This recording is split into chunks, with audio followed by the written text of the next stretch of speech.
Honorable Municipal Mayor Jose S. Hidalgo Jr., our energetic District Supervisor Sir Hector G. Flores, our ever-supportive and hardworking Principal Ma'am Evelyn D. Nico, our guest speaker, Engineer Pichi G. Domingo, our beloved teachers, the barangay officials of District 8, headed by Barangay Captain Benito Aquino, dear parents, visitors, and fellow graduates, a pleasant afternoon to all of you.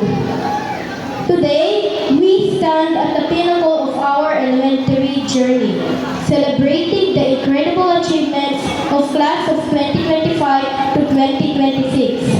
As your valedictorian, I am deeply humbled and honored to address you on this momentous occasion. But before anything else, I would like to express my heartfelt gratitude to my papa, mama, ate, and my family.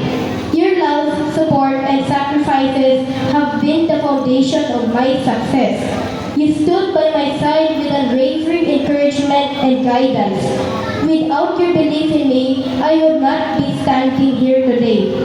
Thank you for shaping me into the person I am now. Today marks a significant moment in our lives. Together with my fellow graduates, we celebrate our success after years of hard work, struggles, and perseverance. We look back on the challenges we faced and overcame. I am incredibly proud of each and every one of you.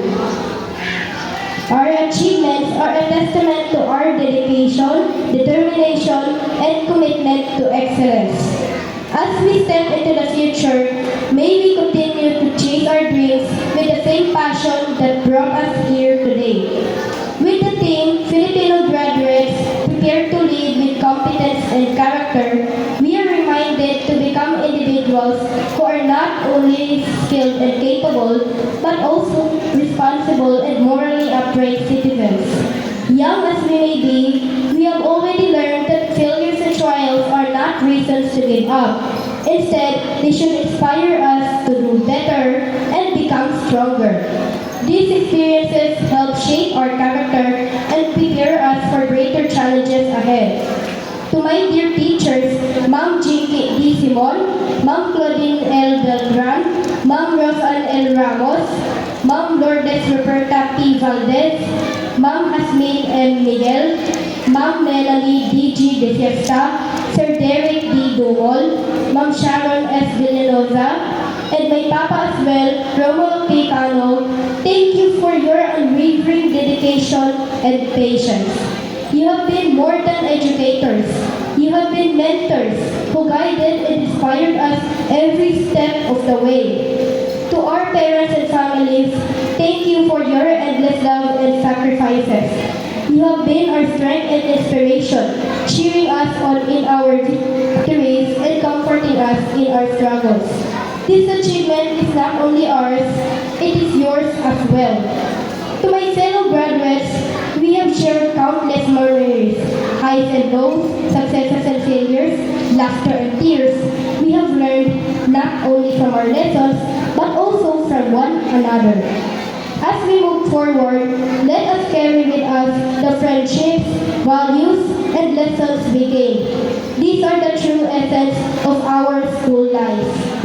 As we enter the next chapter of our journey, we will face new challenges. But with determination, faith, and a strong desire to achieve our dreams, we will overcome them.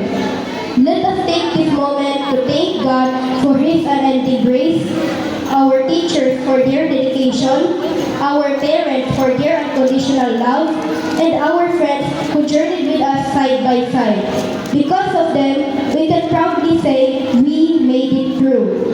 Fellow graduates, let us continue to dream big and believe in ourselves. Success is not a destination, but a journey that requires sacrifice, perseverance, and faith. Once again, I would like to thank my family, Papa Romulo, Mama Clarice, and Ate Pearl for their unwavering support. From the bottom of my heart, thank you. Congratulations, batch of 2020. bless us all.